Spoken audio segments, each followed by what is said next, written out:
2024 সালের 5ই আগস্ট বাংলাদেশের ইতিহাসের ঘৃণ্যতম ফ্যাসিস্ট পালিয়ে যাওয়ার পরপরই বীর জনতার উদ্দেশ্যে দেওয়া এক অভিনন্দন বার্তায় আমি বলেছিলাম, বিজয়ের কাছে পরাজিতরা নিরাপদ থাকলে বিজয়ের আনন্দ মহিমান্বিত হয়।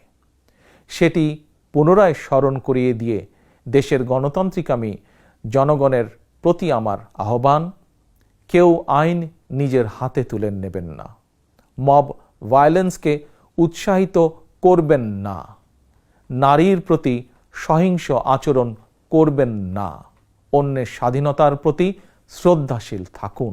একজন মায়ের চোখে বাংলাদেশ যেমন, আমরা তেমন একটি বাংলাদেশ গড়তে চাই যেখানে দল, মত, ধর্ম, বর্ণ নির্বিশেষে বিশ্বাসী, অবিশ্বাসী, সংশয়বাদী প্রতিটি সন্তান, প্রতিটি মানুষ নিরাপদে থাকবে।